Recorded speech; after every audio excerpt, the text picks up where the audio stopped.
आज रायगड़ा जिला विकास मंच तरफ अबकारी अधीक्षक को एक स्मारक पत्र प्रदान करा जायछि।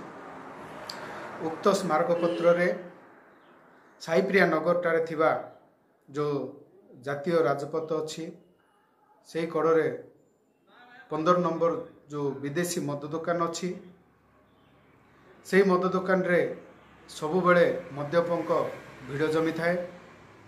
उक्त रास्ता रे बड़ बड़ शॉपिंग मॉल गुड़िक अच्छी, बैंक प्रतिष्ठान गुड़िक अच्छी, ऑफिस अच्छी एवं बड़ बड़ ट्रक एवं विभिन्न गाड़ी उक्त रास्ता दे यातायात करि थाए।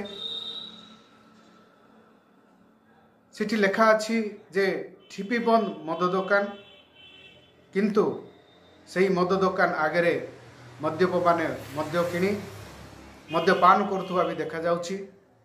विभिन्न समय रे गंडगोल मध्य होउछि।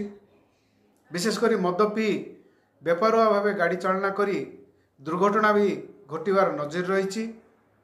ता सहित न्यू कॉलोनी जो पीएसआर सिनेमा निकट रे दुईटी जो मद दुकान अच्छी से अंचल गुड़िकरे घर सबू अच्छी, लोक रोचंती निजर परिवार धरिकी।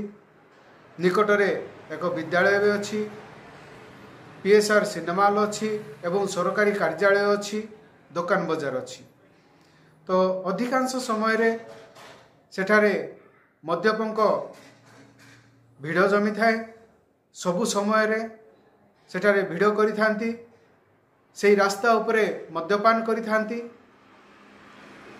तेणु उक्त अंचल जो विद्यालय थिबा छात्र छात्री एवं अभिभावक माने एवं यातायात करुवा जो लोके निजको सब बेले असुरक्षित मनुछंती। विभिन्न समय रे गंडगोल मध्य होउछि। तेणु उक्त अंचलरू ए दुईटी मद दुकान एवं जातीय राजपथ कड़े थिबा मद दुकान को सेठारे न रखी अन्य स्तर स्थानांतर करिबा निहाती आवश्यकता होई पड़िछि।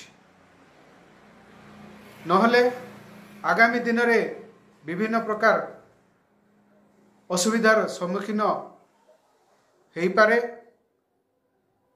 ए सब नजर रखी आज रायगड़ा जिला विकास मंच तरफ उक्त 3 गोटी मद दुकान को अन्यत्र स्थान रे स्थानांतरित करिवा पई एक स्मारक पत्र दिया जाइछि। एवं यही जो दाबी आमर जदि दिया करा न गले आमे आगामी दिन रे अबकारी मंत्री को मध्य स्मारक पत्र प्रदान करिबु।